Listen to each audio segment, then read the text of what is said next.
The day my admissions results came in, I ran into the living room with my laptop still open in my arms. Mom, Dad, I got into Bedford University. Now I'll finally be in the same city as Derek and Grayson. No one answered. The living room was empty. A city-shaped magnet from Bedford was stuck to the fridge door. Grayson Whitfield had given it to me the year before. Once you get in, he told me, I'll take you all over the city. I'd held on to that promise like a lifeline, using it to push through one sleepless night after another. But now, 3 plane ticket order receipts sat tucked beneath that same magnet. Mom, Dad. My sister. Destination, Bedford. I stood there for a long moment before I noticed the new video posted in the family group chat. My brother, Derek Radley, was pulling my sister's suitcase along, smiling in a way I hadn't seen in a while. Welcome to Bedford, Amber. Time to get you started on the foundation program. Grayson stood beside her, holding out a bouquet of sunflowers. Is Claire going to be mad at me? Amber asked, sounding small. Grayson only laughed. She won't. She's sensible. She always is. My fingertips went cold, 1 degree at a time. So this was it. The city I'd fought so hard to reach, and they'd already taken someone else there in my place. My phone buzzed. Mom had finally remembered I existed. Mom, don't post about your acceptance in the group chat. Mom, Amber's finally in a good mood. Don't you dare steal her spotlight. Grayson Whitfield chimed in right after. Grayson, be good. You already scored higher than her. Don't fight her for attention on top of that. The Bedford magnet on the fridge chose that moment to fall. It hit the floor and split cleanly in two. I crouched down and picked up the pieces. I didn't cry. I just realized, all of a sudden, how far away Bedford felt. Too far. I didn't want to go anymore.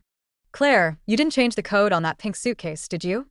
My brother Derek Radley's voice came through the phone, an airport announcement echoing somewhere behind him. I was crouched by a trash can, turning the broken halves of the Bedford magnet over in my hand. 0521. That was my sister Amber Radley's birthday. It was mine too. But in this family, every password only ever stood for her. I heard the suitcase latch pop open on the other end of the line, followed by Amber's whiny complaint. Derek, my sunscreen leaked all over everything.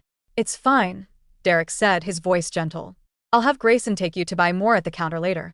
The phone changed hands. Grayson's low voice came through instead. Claire, why won't you pick up my video calls? Amber's starting the foundation program here in Bedford. The dorms don't have air conditioning. Transfer me that $10,000 scholarship of yours. I'll rent her a place with underfloor heating. I walked over to the sink and turned on the tap. Cold water ran over my fingertips. I already used the money for my tuition. There was a beat of silence on the other end, then Grayson's voice dropped. Claire, if you're going to lie, at least come up with something better. Bedford University just sent out its acceptance letters. What tuition are you even talking about? That scholarship money is sitting right there, and you know it. He always did this, so certain he understood everything about me. Amber isn't well. You're at the main campus. Your dorm's fine. Can't you cut her some slack for once? I pulled a tissue free and slowly dried the water from my hands. I already spent it. Spent it on what? Things. Claire, his patience was gone. How did you get so selfish? Amber's been crying every day since her exam scores came back. And you're her sister. Instead of caring, you're sitting here nitpicking over money? I looked at my reflection in the mirror. My eyes weren't red. My face was perfectly calm. You took her on a trip to Bedford and didn't even tell me. I said it quietly. Grayson heard it anyway and let out a sigh. We didn't tell you because we didn't want you overthinking it. You got into Bedford University. You're the whole family's pride and joy. Amber feels inferior. We just wanted some time alone with her to help her build a little confidence. You're strong. It's not like you can't handle a few days home alone. I listened to all of it without a word. So this was how they saw it. Doing well was my original sin. Because I was strong, I didn't need company, didn't need celebrating. I didn't even deserve the scholarship I'd earned with my own hands. I understand. I said it softly. Grayson took it as a surrender, and his tone warmed right back up. Good girl. Be reasonable. Go ahead and transfer the money to your mom, so she doesn't have to worry about it. I've got to go. Amber wants roast duck. The call cut off. The dial tone echoed through the empty living room. I didn't send the money. Instead, I turned and walked back to my room, opened my laptop, and logged into the university application portal. Bedford University took early admissions. But before final placement was locked in, there was still one option left, a campus transfer. I clicked through to the page. My cursor hovered between main Bedford campus and Meridian campus. Meridian was a newly built satellite campus, more than 1,000 miles from home. None of the glamour of Bedford. And no Grayson. I gripped the mouse and, without a second's hesitation, checked the box for the Meridian campus. Click. Changes confirmed. I closed the laptop, turned around, and pulled my suitcase out of the closet. I started packing my clothes away, piece by piece. The heavy down jackets I'd bought specifically for Bedford's winters went straight back into the bottom of the closet. Meridian was warm. I wouldn't need those anymore. My phone buzzed once on the bed. A new message in the family group chat. Mom had sent a photo of Amber, wearing the new necklace Grayson had bought her, grinning from ear to ear. Caption: Amber's in such a good mood today. I didn't reply. I just muted the chat. 3 days later, the front door swung open. The living room filled instantly with noise and laughter. Bedford is so dry. I put on a dozen face masks these past few days, and it still didn't help, Mom complained, kicking off her shoes. Derek trailed in behind her, arms loaded with shopping bags. As long as Amber's happy. She's had much better color in her cheeks these past few days. I was sitting on the couch with a book in my hands. When they saw me, the laughter cut off. The room went stiff for a moment. Mom's eyes swept over the spotless coffee table, and her brow furrowed. Claire, we've been out for days, exhausted, and you can't even pour us a glass of water? I closed my book and stood. There's water in the kettle. Mom shot me a look and turned to get herself a cup. Amber peeked out from behind Derek. She was wearing a brand new designer dress and a pair of limited edition sneakers, all trophies from the Bedford trip. Don't be mad at Mom and Dad, sis. Her voice went small. It was my idea for them to come with me. If you're going to be upset with anyone, blame me. Derek immediately stepped in front of her, shielding her. Why are you apologizing to her? What right does she have to be upset? He turned to me, his eyes sharp. Claire, what's with the attitude you've been giving everyone this week? Amber's about to start her prep program. She's under enough pressure already. Can't you cut her some slack? I looked at my own brother, blood relation and all. For as long as I could remember, whenever Amber cried, I was the one in the wrong. I haven't given anyone an attitude, I said evenly. Then what about your scholarship money? Mom came back over, cup in hand. Grayson said to transfer it over so Amber could rent an apartment. Why didn't you? Do you have any idea she cried half the night because she couldn't get that place with underfloor heating? I looked at Mom's face, so certain she was in the right. I earned that money working odd jobs late at night, scraping and saving. Why should I hand it over to her? Mom set the cup down hard on the coffee table. Because she's your sister. You got into a good enough school that you'll be able to tutor your way to plenty of money later. Amber doesn't have your foundation. Is it so much to ask that you help your own sister out a little? Just then, Grayson pushed the door open and walked in. He was holding a sleek silver gift box, the newest drawing tablet, the one I'd been eyeing for 6 months straight and never let myself buy. I was studying design. I needed that tablet badly. Grayson had promised me, once upon a time, that if I got into Bedford University, he'd give me one as a gift for getting in. He walked to the center of the room, his eyes sliding right past me and landing on Amber. Amber, here's your tablet. Amber let out a delighted shriek and threw her arms around his. Thank you, Grayson. You're the best. He reached over and ruffled her hair, his eyes soft with affection. I stood where I was, staring at that silver box. Grayson finally turned to look at me. Claire, your old tablet still works fine. Money's tight for me right now, just starting out. Don't be petty about it. Once you're a sophomore, I'll use my year-end bonus to get you a new one. That was always how he did things. Using the gentlest tone to deliver the most one-sided decisions. I didn't make a scene. I didn't ask why. I just gave a small, even nod. Fine. I won't be petty about it. Grayson blinked, caught off guard. In the past, something like this would have had me arguing back, eyes brimming. He liked watching me pout and sulk over him, then graciously toss me some small comfort afterward, like I should be grateful for it. But today, I said nothing. I just turned and walked toward my room. As the door clicked shut, I heard Derek scoff behind me. Good. At least she knows her place. I leaned back against the door and looked at my suitcase, already packed and waiting. Inside, there was nothing but a few old clothes and that same tablet with the cracked screen. It didn't matter. The sunlight in Meridian was good enough. I didn't need any of this borrowed shine. The celebration dinner was set for the weekend. At the city's finest hotel, the whole banquet hall was rented out for the occasion. A welcome sign stood by the entrance, huge words printed across it. Congratulations to Amber Radley on her acceptance into Bedford University's foundation program. My name was squeezed into the bottom corner, the font so small it was almost unreadable. Relatives streamed in one after another. Mom and Dad stood at the door, beaming, greeting everyone who arrived. Amber really is something. That foundation program is no joke to get into. She had Grayson's help studying. That's the real reason. Aunt Doris, my father's younger sister, came over and took Amber's hand, gushing over her without end. Then she turned, spotted me sitting off in the corner, and gave a perfunctory smile. Claire's done well too. You'll be looking out for your sister once you're both in Bedford.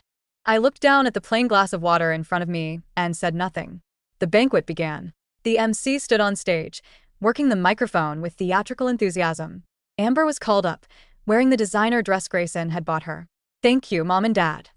Her voice cracked a little, but the person I owe the most to is Grayson. She turned, blushing, toward the head table where he sat. If it weren't for him cheering me on the whole way, I never would have made it through senior year. Applause thundered through the room. Every set of eyes in the hall drifted back and forth between the two of them, thick with implication.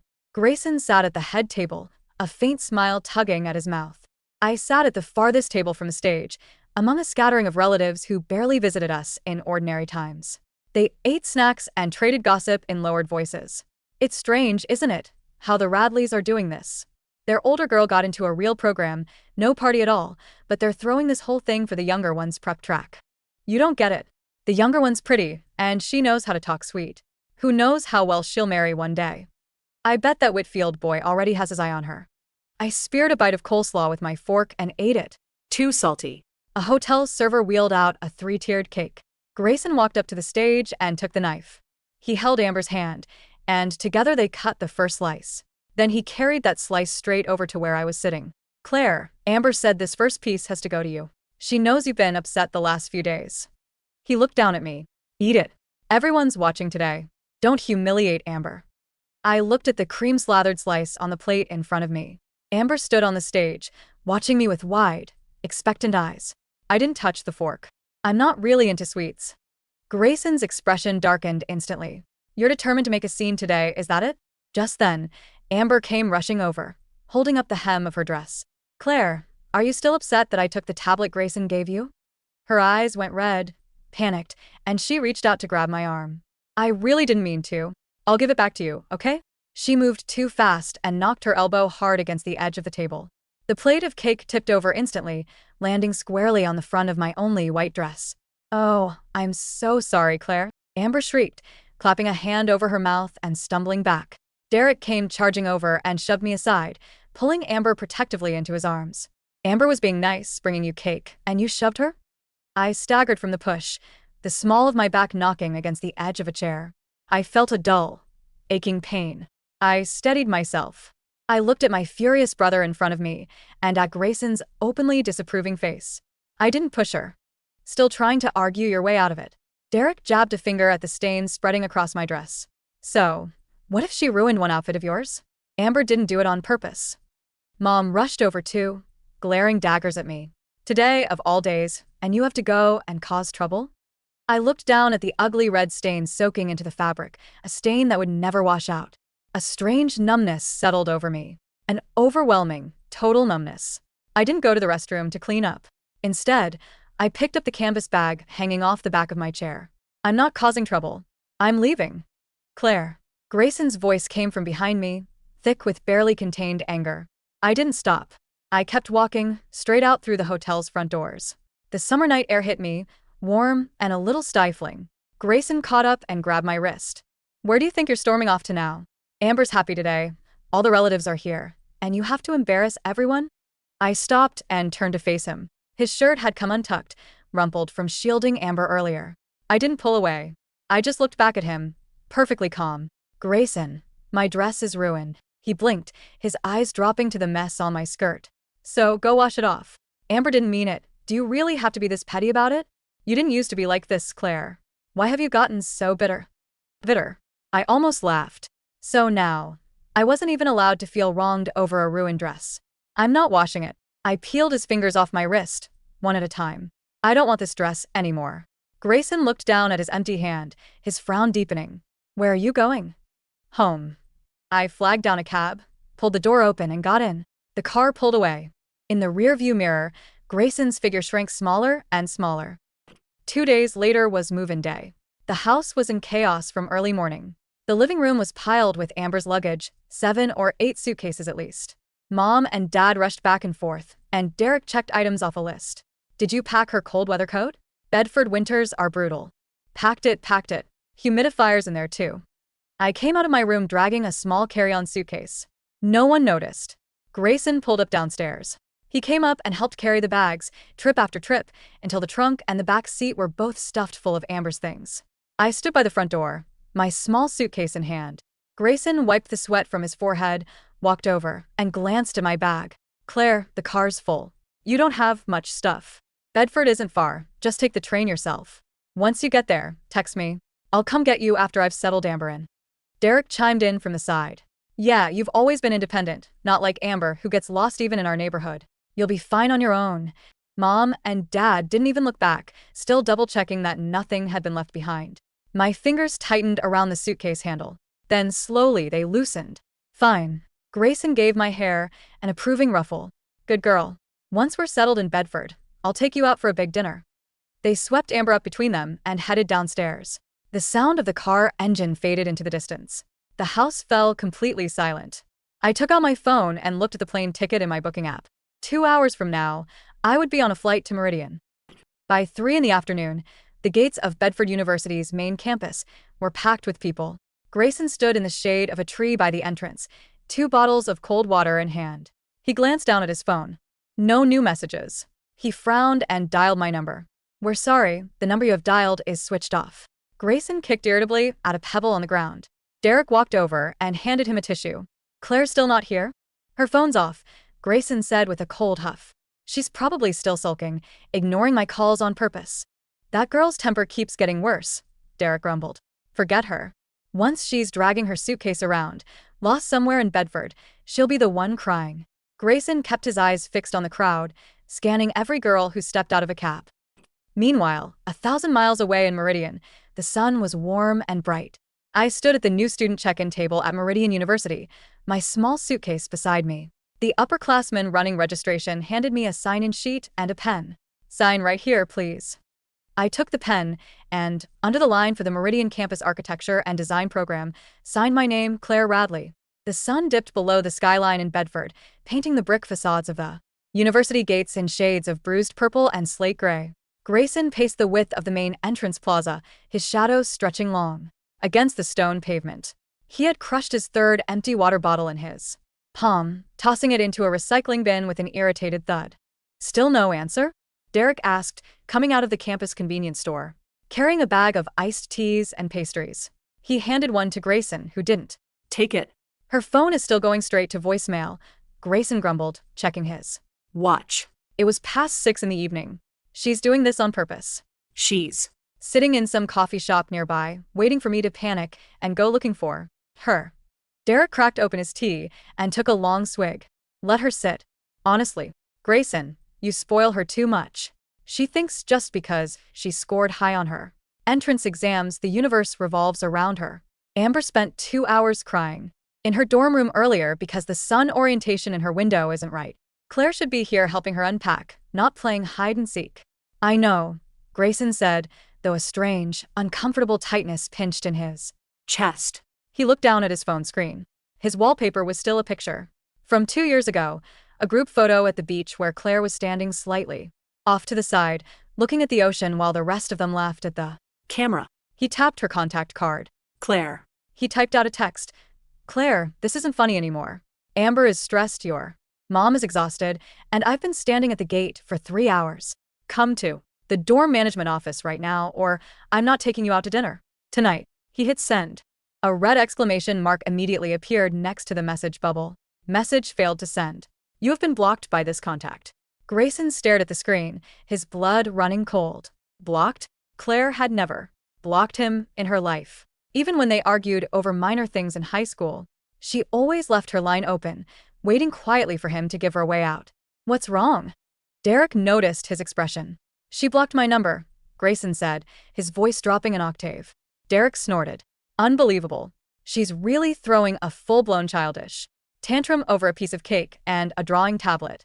Come on, let's go to the registrar's desk at the administration building. They'll tell us which block she was assigned to. We'll just go up there and knock on her door." They walked across the sprawling, manicured lawns of Bedford's main campus. The campus was gorgeous. Ivy-covered limestone buildings, grand oak trees, State-of-the-art facilities. It was everything Claire had spent 3 years staring at on her desk calendar. Every late night, every practice exam, every skipped meal had been for this place. When they reached the central administration building, the check-in desk was wrapping up operations for the day. A young woman in a university staff polo was organizing stackable file bins. "Hi," Grayson said, leaning over the counter, forcing a polite smile. "We're looking for a student who arrived today. Claire Radley, Architecture and Design Department." The staff member pulled up her monitor and tapped her keyboard. Claire. "Radley, give me a moment." Derek leaned against the desk, tapping his fingers impatiently. She probably checked in early and went straight to her room without telling anyone, just to make us worry. The staff member frowned, looking closer at the screen. She refreshed the portal. Twice. "Are you sure she's enrolling at the main campus this semester?" the woman asked, looking up. "Of course," Derek said, annoyed. "She got her acceptance letter 2 weeks ago. Main campus. Top-tier scores." "Well," the woman turned the monitor slightly toward them. "According to the Central Student Registry, Claire Radley submitted a formal transfer request 3 days ago. It was processed and finalized yesterday morning." Grayson felt as though the floor beneath his feet had suddenly tilted. "Transfer? To where? A different department?" "No," the woman said, pointing to the green status bar on the screen. "A campus transfer." She opted out of the main campus placement and transferred her full enrollment to our southern affiliate, the Meridian campus. The silence that followed was suffocating. "Meridian?" Derek's voice cracked, dropping his bottle of tea onto the floor. With a splash. "That satellite campus? That's over 1,000 miles away. It's in the middle of nowhere. Why would she go there?" "I can't answer that," the staff member replied calmly, wiping down the splashed tea with a napkin. "The system shows the student personally verified the change, using her primary identification credentials, and accepted the non-reversible transfer clause. She registered in person at the Meridian Student Orientation desk at 1:15 p.m. today." Grayson's hand slipped off the counter. 1:15 p.m. today. While they were stuffing Amber's 7 suitcases into his car, while Derek was complaining about Claire's attitude, while he had casually handed her a train ticket option and told her he'd pick her up whenever, Claire was already sitting on a plane, flying thousands of miles in the opposite direction. "That's impossible," Grayson muttered, his chest heaving. He snatched his phone back out, opening the family group chat. The photo of Amber smiling with her new necklace was still pinned at the top. He scrolled down to Claire's profile icon. Gray, blank, indifferent. "She didn't take the train," Grayson whispered, the realization hitting him like a physical blow. She never intended to come to Bedford. The sun in Meridian did not burn. It wrapped around the skin like warm silk. The Meridian campus was built on a series of gentle coastal hills surrounded by low palms, white concrete architecture, and glass walls that opened directly toward the deep blue expanse of the ocean. It lacked the heavy historic weight of Bedford's centuries-old brick walls, but in its place was space. Endless, breathing, light-filled space. Claire pulled her small carry-on suitcase across the wooden deck of Hall 4, the undergraduate dorm building for the College of Design. Her room was on the 3rd floor. A bright, single-corner room with a floor-to-ceiling window overlooking the bay, a built-in wooden desk, and a simple twin bed. The air smelled of salt water and dry pine. She set her suitcase down in the center of the room. She didn't unpack immediately. Instead, she walked over to the desk, pulled her laptop out, and unlinked her personal phone number from the family's shared cloud account. Then, with methodical precision, she removed her SIM card, snapped it cleanly in half, and tossed it into the small wastebasket beside the desk. She had bought a local prepaid SIM card at the Meridian Airport terminal. New number, new system, no baggage. For the first time in 18 years, there was no whiny voice complaining about leaked sunscreen. No brother scolding her for not making tea. No mother telling her to hide her achievements so someone else wouldn't feel inferior. No Grayson. Offering her second-hand scraps of affection like a landlord handing out charity. Claire sat down on the bare mattress, pulled her knees up to her chest, and leaned her head against the glass window. She looked at her reflection. Her eyes weren't red. She hadn't cried on the plane. She hadn't cried when the magnet broke. She felt an extraordinary, weightless clarity. The next morning, the campus woke up to bright blue skies. Claire was at the studio building by 7:30 a.m. The Architecture and Design Studio. At Meridian was an impressive two-story open workspace with drafting tables, 3D printers, laser cutters, and natural lighting streaming through clear skylights. Early bird, huh? A tall woman with short, silver-streaked hair and crisp, wire-rimmed glasses walked into the studio carrying a thermos. This was Professor Vance, a renowned structural architect who had retired from international practice to head Meridian's experimental design department. Claire stood up from her assigned drafting table, bowing slightly. Good Morning, Professor Vance. Vance walked over, her sharp eyes scanning Claire's neat workstation. On the Table A, Claire's old drawing tablet, the one with the thin, spiderweb crack running down the top left corner.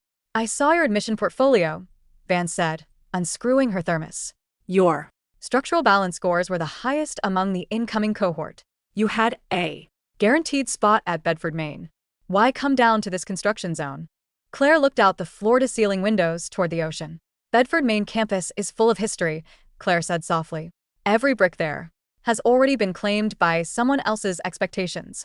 I wanted to build where there's room for foundation. Professor Vance paused, holding her thermos midair. She glanced at Claire, a faint, rare smile touching the edge of her lips. Good answer, Vance said smoothly. Out here, we don't care about family names, legacy applications, or prep school politics. We care about structural integrity. If your draft sags, it breaks. If it holds, it stands. Put that Cracked tablet away. We have digital drafting stations in the lab you can use anytime. Thank you, Professor. And Claire? Vance paused at the door. The National Student Spatial Architecture Exposition is in 6 months. Meridian has lost to Bedford, Maine 3 years in a row because their students have better hardware and legacy backing. I want a prototype from you by the end of this month. Let's see if we can give them something to worry about. Claire looked down at her hands, clean, steady, unburdened. I'll have it ready, Professor. While Claire settled into her morning routine in Meridian, the Radley family home in Bedford was in complete chaos. Derek sat on the leather sofa in his rented apartment near Bedford campus, slamming his fist onto the coffee table. She blocked all of us, he shouted, his face flushed red. I called her friends. From high school, none of them know anything. She didn't tell a single person. Mom was sitting at the dining table, fanning herself frantically with a paper folder. How could she do this? She's an 18-year-old girl, running off to a satellite campus 1,000 miles away without saying a word to her parents. is She trying to ruin my heart rate. She's doing it to spite us, Derek snapped. Because of that damn tablet and the cake. she's always been like this, cold, calculating, keeping score of every tiny detail. She wants us to chase her. Grayson stood by the window, staring out at the rain that had started falling over Bedford. He had spent the entire night driving around the city's train stations holding out of foolish hope that she had just missed her connection and was sitting on a bench somewhere, waiting for him. But she wasn't. She was gone. Really, truly gone. Grayson, Mom called out, her voice rising in panic. Can't you track her? You know people at the university network, don't you? Get her back here. The Foundation program at Bedford costs $20,000 a term for Amber. We're counting on Claire's $10,000 scholarship and her tutoring job to cover the extra living costs. Grayson turned around, his brow furrowed into deep lines. Mom, the Scholarship money belonged to Claire. It was awarded to her personally by the State Academic Board. Once she transferred to Meridian, the fund was automatically redirected to Meridian's finance office. Then call Meridian, Mom insisted, her voice shrill. Tell them it was a mistake. Tell them her family is here. She has to come back. It wasn't a mistake, Grayson said, his voice flat, almost hollow. He pulled out his phone and looked at the last text he had received from Claire. 4 days ago, before he went to pick up Amber. Claire, you took her on a trip to Bedford and didn't even tell me. Grayson, we didn't tell you because we didn't want you overthinking it. You're strong. It's not like you can't handle a few days home alone. He recalled her voice on the phone. Quiet, flat, devoid of anger. He had thought she was being obedient. He had thought she was being sensible. He hadn't realized that when a person completely stops arguing, it isn't because they've surrendered. It's because they've decided you no longer matter. Just then, the bedroom door opened, and Amber walked out in her pajamas, her eyes red and swollen. Derek, Grayson, Amber whimpered, holding her laptop. The foundation program tutor just sent out the preliminary math assessment. It's so hard. I Don't understand any of these calculus problems. Claire usually translates all the textbook chapters into simple notes for me. Where is she? When is she coming to my dorm? Derek's temper flared, but he restrained himself, walking over to pat Amber's shoulder. It's fine, Amber. Claire is just being rebellious. I'll hire a private tutor for you. A private tutor costs $80 an hour. Mom cried out. Where are we getting that kind of money without Claire's extra income? Derek, your salary at the firm just started. Amber's eyes filled with tears, and she looked up at Grayson with a trembling Lip. Grayson, you'll help me, won't you? You promised you'd take care of me in Bedford. Grayson looked at Amber for the first time in his life, looking at her wide, tear-filled eyes, and her pouting lips didn't evoke that familiar rush of chivalrous protectiveness. Instead, a sharp, suffocating exhaustion washed over him. He thought of Claire, who worked 3 shifts at the campus library, who studied until 2 in the morning without making a sound, who had never once asked him for money, for help, or for a private tutor. Claire, who had stared at that silver drawing tablet with quiet longing, only for him to hand it over to Amber, who was now using it to watch reality television shows on her bed. I have to go to work, Grayson said bluntly, grabbing his coat. Grayson, Amber called out, surprised. What about breakfast? You said you were taking me to the bakery. Buy it yourself, Amber, Grayson said, his voice unusually cold. I'm busy. He slammed the door behind him, leaving the living room in stunned silence. 2 months flew by in the blink of an eye.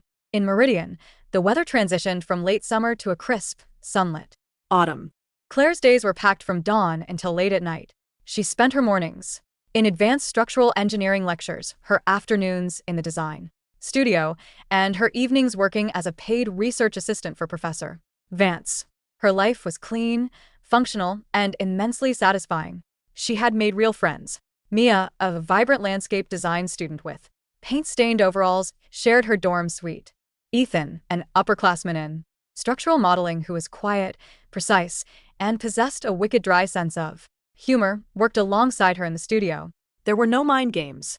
No one demanded that Claire yield her achievements so someone else wouldn't feel insecure. When Claire scored the highest grade on the midterm structural analysis exam, Professor Vance posted her paper on the department bulletin board, and Ethan bought her a cold brew coffee to celebrate.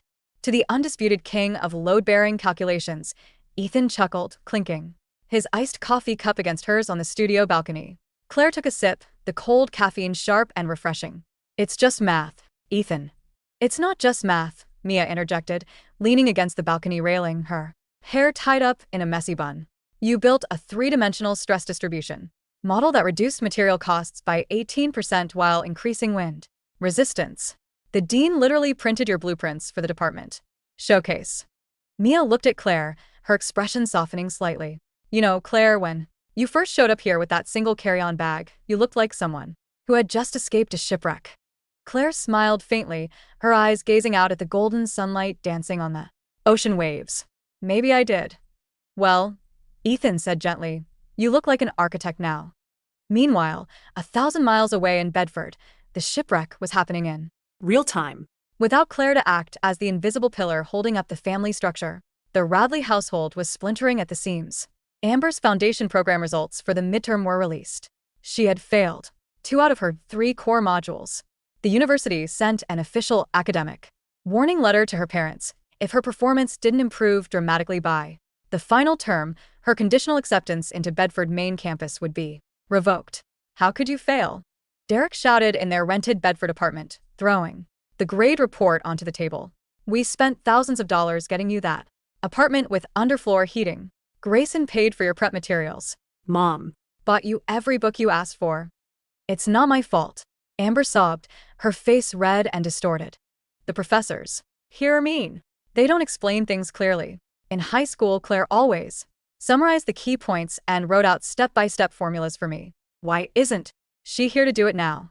Claire isn't here because she abandoned us. Mom wept, sitting on the sofa, looking visibly older. That ungrateful child. She saw us struggling and just cut us off. Her father had to take on night shifts at the security firm just to cover Amber's rent. Grayson was sitting in the armchair across from them. He hadn't shaved in 2 Days. His eyes were dark, shadowed by sleepless nights and crushing pressure at His new job. He looked at Amber, who was stamping her feet and crying, her brand new designer dress crumpled at the hem. He looked at Mom, who was blaming Claire for not providing free labor. A wave of bitter irony welled up in his throat. She was the whole family's pride and joy, he had told Claire 2 months ago. Amber feels inferior. You're strong. It's not like you can't handle a few days Alone. Now he saw what strong really meant. Claire was strong because she had been carrying all of these useless, selfish people on her back for 18 years. The moment she stepped aside, the whole foundation collapsed under its own empty. Wait. His phone buzzed on the table. It was an email notification from the National Student Spatial Architecture Exposition Organizing Committee. Grayson's firm was one of the corporate sponsors for the upcoming national finals held in the capital city. As a junior representative, he had been assigned to review the preliminary submissions from participating universities. He opened the attachment casually, scrolling through the list of shortlisted candidates from regions across the country. Bedford Main Campus, Team Lead, Brandon Lee Project. Ivy Tower. Meridian University, Team Lead, Claire Radley Project. The Unburdened Structure. Grayson's breath caught in his throat. His thumb froze over the screen. Claire Radley. Under her name was a high-resolution preview of her prototype, a stunning, minimalist coastal pavilion designed with translucent glass walls, elevated, self-sustaining supports, and a roof structure that absorbed solar energy while opening toward the light. It was breathtaking, bold, elegant, and completely free. Attached to the file was her student profile photo. Claire was wearing a simple navy blue blazer, her dark hair pulled back into a neat ponytail.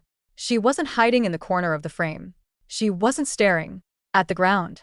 She was looking directly into the camera, her eyes clear, bright, and utterly devoid of the quiet shadow she had carried for years. Grayson's fingers trembled as he touched the image on the screen. "Claire," he whispered. "What?" Derek looked up from scolding Amber. "What did you say?" Grayson didn't answer. He stood up, grabbed his jacket, and walked out the door. Without a word. The National Spatial Architecture Exposition was held in the capital's grand International Convention Center. It was the premier event for architectural students and industry professionals across the nation. Top firms, university deans, and international talent scouts gathered to view the final physical models built by the country's top young minds. The main hall was buzzing with energy. Spotlights shone down on sleek display. Tables, flashbulbs clicked, and soft chatter filled the cavernous glass and steel structure. Bedford Main Campus occupied the largest display area near the main entrance, a testament to their long-standing prestige and deep corporate funding. Their model, Ivy Tower, was a grand, traditional complex covered in silver trim and expensive metallic details. Amber had dragged Derek and Mom along to the exhibition. Since Grayson was working at the venue as a staff assistant for his firm, she had used his credentials to get VIP spectator passes. "Look at Bedford's model," Amber bragged loudly to a group of visitors standing nearby, preening in her expensive coat. "My family is affiliated with Bedford. It's clearly going to win first place." Derek smiled proudly, holding his phone up to take photos. "Of course, Bedford is where real talent goes, not like those cheap satellite schools." A few yards away, a group of judges in dark suits, led by the president of the National Architecture Association, walked past Bedford's booth without stopping. They were heading toward the far end of the hall, where a dense crowd of press and industry leaders had already gathered. "What's going on over there?" Mom frowned, peering over the heads of the crowd. "Why is everyone crowding around that small booth?" "Probably some gimmick," Derek scoffed. "Let's go take a look." They pushed their way through the crowd. In the center of the spotlighted floor stood a massive, 6-foot-tall physical model made of polished wood, clear acrylic, and ultra-fine steel wiring. It was a masterpiece of balance, a structure that appeared to float effortlessly, capturing light from every angle and projecting intricate, geometric shadows. Across the white platform beneath it, a brass plaque in front of the display read, "The Unburdened Structure, Designer, Claire Radley Institution Meridian University, College of Design." Mom froze. Her breath hitched in her chest. "See, Claire?" Derek's smug smile vanished instantly. His eyes dilated as he stared at the name on the plaque. That's impossible. Meridian? A satellite school made the Final Four." "Look." Amber pointed a shaking finger toward the presenter's stage behind the display. Standing at the podium, holding a laser pointer and addressing a circle of top international architects, was Claire. She was wearing a tailored ivory pantsuit, Her posture was erect, her voice clear and resonant, echoing through the lapel microphone across the quiet hall.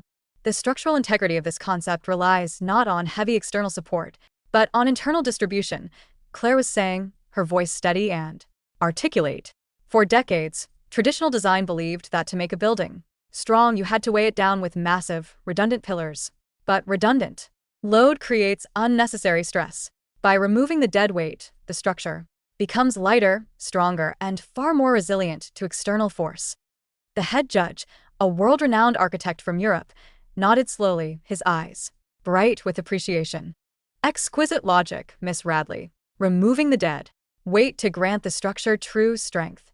A brilliant metaphor and an even better execution.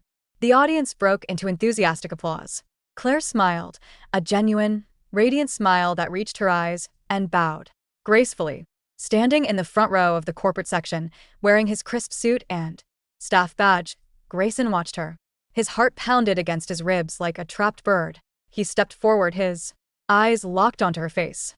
She looked so stunning, so brilliant, so completely out of reach that it felt as if a physical wall had dropped between them. "Claire," Grayson called out, his voice cracking over the applause. Claire stepped off the podium, surrounded immediately by press photographers and university deans, offering her their business cards. Ethan and Mia rushed over, laughing and hugging her, holding up a bouquet of white lilies. "You crushed it." Mia cheered, spinning her around. "Professor Vance is practically crying into her coffee cup." Claire laughed, accepting the lilies. As she turned to walk toward the backstage lounge, her eyes brushed past the crowd and landed straight on Grayson, Derek, Mom, and Amber. Her steps didn't falter. Her smile didn't fade. Her eyes swept over them with the exact same polite, indifferent detachment she used when looking at a passerby on the street. She didn't stop. She turned her back and kept walking. "Claire, stop right there." Derek's voice roared through the VIP corridor behind the main exhibition hall. He shoved past a security guard, his face contorted in anger and humiliation. With Mom and Amber hurrying close behind him, Grayson caught up first, reaching out to grab Claire's arm just as she reached her green room door. "Claire." Before Grayson's hand could touch her sleeve, Ethan stepped smoothly into the gap, blocking Grayson with a firm, solid shoulder. "Hands to yourself, buddy," Ethan said softly, his tall frame completely screening Claire from Grayson's reach. "Get out of the way," Derek barked, charging forward. "This is family business. She's my sister." "Sister?" Mia crossed her arms, leaning against the doorframe with a cold sneer. "Funny. I've known Claire for 6 months, and the only family she's ever mentioned are the people who stole her scholarship money and threw cake at her dress." Mom's face turned bright red. "You shut your mouth. Who do you think you are, talking to us like that?" Claire stepped out from behind Ethan. She looked at her family. The corridor was quiet. The muted hum of the exhibition hall echoed far in the distance. "What do you want?" Claire asked softly. Grayson looked at her. Up close, her skin was glowing, her dark eyes clear and Sharp. she wasn't the quiet girl who sat in the shadow of the living room anymore. She belonged to a world he didn't know how to enter. "Claire?" Grayson's voice softened, his eyes desperate. "Why did you do this? Why did you transfer to Meridian without telling us? Do you have any idea how much we searched for you? How worried your mom was?" "Worried?" Claire let out a soft, light laugh. It was a beautiful sound, but to Grayson, it felt like a twist of a knife. "Grayson, my mom didn't call me once. During the 3 days I was packing. The only message she sent was telling me not to post my acceptance letter so I wouldn't ruin Amber's mood." Mom gasped, her chest heaving. "Claire, how can you be so heartless? I'm your mother." Amber was sick. She was anxious. "We just wanted her to have a good start. You're strong, you always have been. Why can't you be understanding?" "I was understanding," Claire said, looking directly into her mother's eyes. I "Gave up my bedroom desk so Amber could have a bigger wardrobe. I wrote her review notes until 3 in the morning every night during senior year. I let you put my name in fine print on her acceptance banner. I even let you give away the drawing tablet I earned. I was understanding for 18 years, Mom." I'm "Done." Derek stepped forward, his knuckles white. "So what? You score high on one project and now you think you're better than us? You humiliated us today. you. Walked right past us like we were trash. Do you know how hard it's been for Amber at Bedford?" She's failing her classes because she doesn't have her support system. Claire looked at Derek, her expression faintly incredulous. She's failing because she doesn't work hard, Derek, Claire said coldly. I am a sister, not a private tutor. I am a student, not a financial asset. If she Can't pass a foundation program on her own merit, she doesn't belong at Bedford. Claire Radley. Amber shrieked, tears springing from her eyes as she stepped out from behind Derek. How can you say that to me? I'm your twin. We came into this world together. You stole all the good genes, you took all the intelligence, and now you're looking down on me? Amber lunged forward, grabbing a heavy glass water pitcher from a display table. In the corridor, her face warped with sudden, blind rage. If I can't have a good life, I'll ruin yours, she screamed, swinging the glass pitcher directly toward Claire's physical model, which two student assistants were wheeling out of the hall behind her. Amber, stop, Grayson yelled, reaching out. crash. The glass pitcher shattered against the concrete floor. Claire hadn't flinched. Ethan had stepped forward, seizing Amber's wrist with brutal precision before the glass could touch the model, twisting her hand away and forcing her to drop the pitcher. Amber screamed in shock, falling to her knees among the shattered glass. Security guards rushed down the hall, whistles blowing. What's going on here? The chief of security shouted, flanked by 4 uniformed officers. She tried to destroy an official competition entry. Mia yelled, pointing at Amber. Check the corridor cameras. She swung a heavy object at the top-ranked contestant. The chief of security looked at Amber, who was sobbing hysterically on the floor, surrounded by broken glass, and then at the VIP passes dangling around Derek and Mom's necks. Revoke their credentials, the chief ordered sternly. Escort them off the premises immediately. If the model is damaged, we will file criminal charges for destruction of property. No. Wait. We're her family, Mom screamed as 2 guards grabbed her arms, pulling her back. Claire, tell them. Tell them to let us go.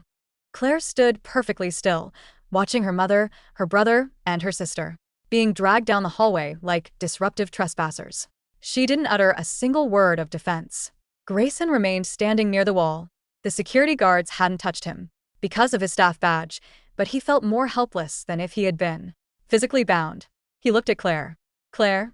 Grayson's voice trembled, a tear finally slipping down his cheek. I gave you that magnet. I promised I'd take you all over the city. Claire looked at him.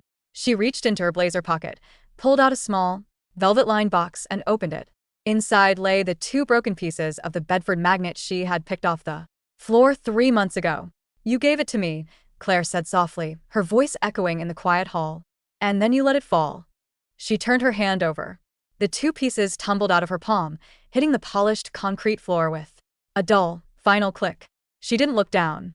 She turned around, stepped into her green room, and shut the door. The aftermath of the National Exposition swept through the academic community like a wildfire. Meridian University won first place in the National Spatial Architecture Exposition. Claire Radley's project, The Unburdened Structure, was selected for full-scale municipal construction as a public coastal pavilion, earning her a $100,000 National Innovation Grant and a full scholarship for her remaining undergraduate and master's degrees. The video of the corridor incident was leaked online by an exhibition visitor. The clip, showing Amber throwing a tantrum and attempting to smash the winning architectural model while her family blamed the victim, went viral across university forums. Bedford main campus issued an official disciplinary statement the following week.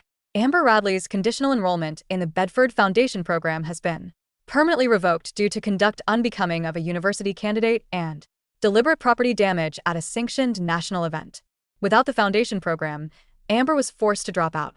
The family had already spent tens of thousands of dollars on her non-refundable dorm fees, private tutors, and luxury apartment leases. Desperate and facing financial ruin, Derek tried to sell his car to cover the debt.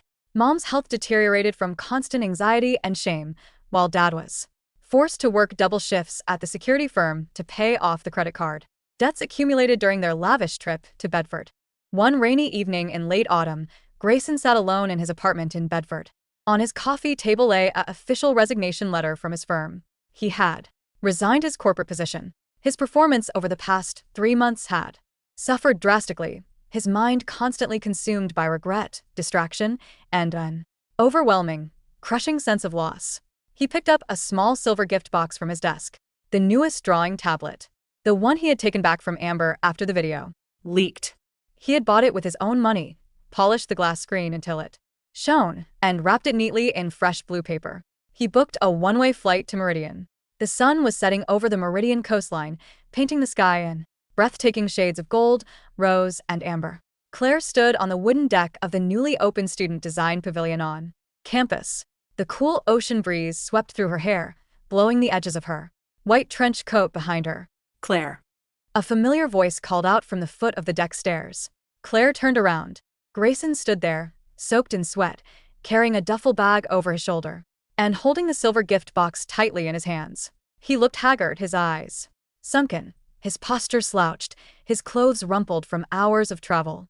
Claire looked at him, her expression peaceful, calm, and detached. "Hello, Grayson." Grayson swallowed hard, taking 3 hurried steps up the stairs, but stopping a respectful distance away when he saw her clear, composed gaze. I came to give you this," Grayson said, his hands trembling as he held out the silver box. "It's the tablet you wanted. The new model. I got it for you." Claire looked at the box, then looked up into his eyes. "I don't need it anymore, Grayson. The department gave me a digital drafting workstation 3 months ago." Grayson's hand froze midair.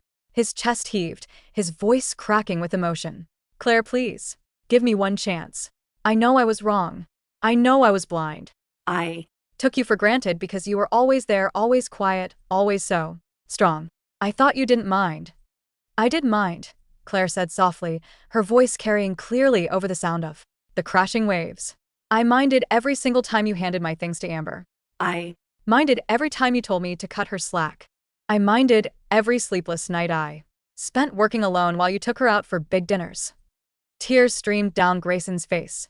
"I'm sorry, Claire, I'm so sorry. I'll Make it up to you. I quit my job in Bedford. I'm moving here to Meridian. I'll Start over. I'll prove to you that I can put you first." Claire looked at him, a quiet, melancholic pity in her eyes. "Grayson," she said gently, "you don't understand." She took a step closer to the edge of the pavilion, looking out at the vast, open horizon of the ocean. "I didn't leave Bedford because I was mad at you," Claire said.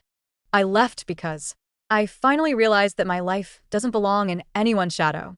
I don't need you to put me first. I put myself first. And that is more than enough." Grayson felt as though his heart had been cleanly extracted from his chest. He Stood there, holding the shiny silver box that no longer meant anything to anyone.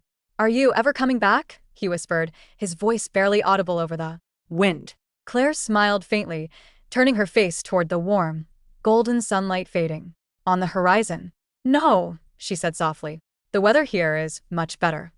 She turned and walked past him, her footsteps light, measured, and firm, heading down the wooden stairs toward the beach, where her friends were waiting. Behind her, Grayson stood alone on the empty deck, watching her figure recede into the vast, bright light of Meridian, knowing with absolute, unyielding certainty that he would never, ever catch up to her again.